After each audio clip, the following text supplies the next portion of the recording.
ایک دھرم کے خلاف، ایک دھرم وشیش کے خلاف، مسلمانوں کے خلاف، مسلمانوں کے جو ہے خدا اور ان کے نبی کے خلاف، اور جن کو مسلمان اپنی جان و جہان سے بھی زیادہ مانتے ہیں، اور جو ہے اپنی جان مال تمام تر چیزوں سے سب سے زیادہ اگر احترام کسی کی چیز کسی ذات کی ہے تو نبی اور خدا اور صحابیات اور صحابہ ہیں.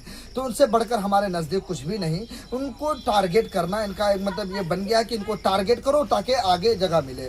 ان جیسے لوگوں کو میں اپنی ذاتی طور پر یہ بھی سمجھتا ہوں کہ ان جیسے لوگوں کے خلاف بول کر بھی میں اپنے آپ کو بے وقوف اور اپنے آپ کو یہ شرمندہ محسوس کر رہا ہوں کہ ان جیسے لوگوں کے خلاف ہم جیسے لوگ بھی ویڈیو بنا رہے ہیں کہ مطلب کہ جس کو شاید کہ ایک سماج کا لوگ پوچھتا بھی نہیں ہے سمجھتا. ان کے خود کے جو ہے ان کے شوہر ان کو نہیں سمجھ پایا.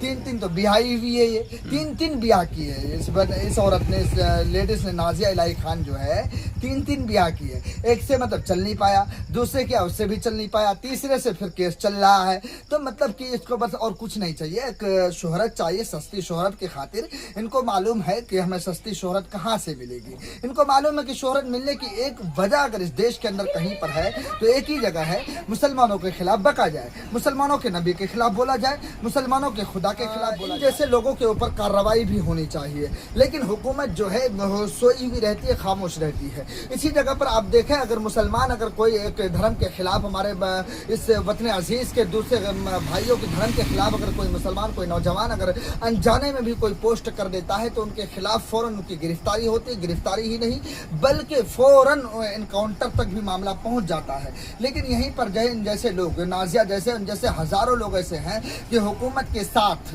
گٹھ جوڑ کر کے جو ہے ہمیشہ جو ہے مسلمانوں کے خلاف، مسلمانوں کے جو ہے آستھا کے خلاف، مسلمانوں کے دھرم کے خلاف ہمیشہ بکتی ہے اور ہمیشہ نازیبا الفاظ کہتی ہے. لیکن لوگ کہتے ہوئے آ رہے ہیں لیکن ان کے خلاف کوئی کارروائی نہیں ہوتی ہے. اس میں کہیں نہ کہیں یہ بات ہمیں نظر آتی ہے کہ حکومت کا کہیں نہ کہیں چھتر و سایہ ان کے اوپر ہے.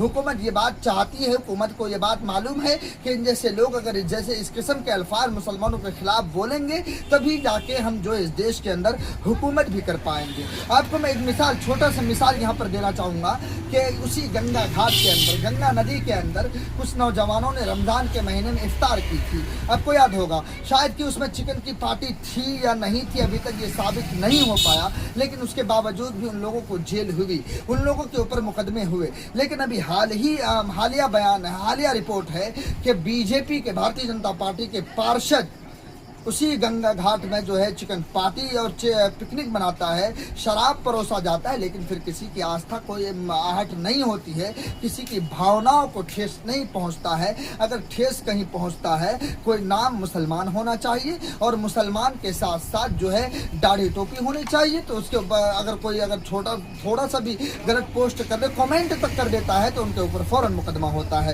لیکن ان جیسے نازیہ جو آج کل دندناتی پھر رہی ہے، ان لوگوں کو میں اتنا ہی کہنا چاہوں گا، یاد رکھو کہ مسلمانوں کے نزدیک، مسلمانوں کے درمیان تم جیسے کوئی حیثیت نہیں رکھتے.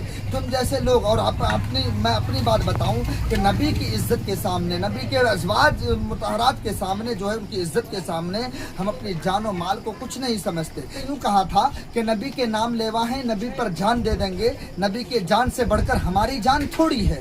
تو یاد رکھیے کہ آپ کے خلاف جو ہے جس طریقے سے میں یہاں پر حکومت سے میں یہاں کہنا چاہ رہا ہوں کہ جہاں جہاں ان کے خلاف مقدمے ہو رہے ہیں، ان کے خلاف ایف آئی آر ہو رہا ہے، ان کو فوراً جو ہے اس کی گرفتاری ہونی چاہیے. اور میں یہاں پر تمام لوگوں سے، خصوصاً مسلم تنظیموں سے اپیل کرنا چاہوں گا، آپ جو ہے کثیر تعداد میں اس کے اوپر جو ہے ایف آئی آر کروائیں، جگہ جگہ پر ایف آئی آر کروائیں تاکہ ان جیسے لوگوں کے خلاف سخت کارروائی ہو اور سخت کارروائی کی قدم اٹھائے. اور حکومت سے گزارش ہے ان جیسے لوگوں کی حرکتوں کو روکیں، آپ ان جیسے لوگوں کے اوپر کارروائی کریں اور ایک ایسا قانون بنے کہ کسی کے دھرم کے خلاف، کسی دھرم وشیش کے خلاف کوئی بول نہ سکے، کوئی آواز نہ اٹھا سکے. بہت بہت شکریہ.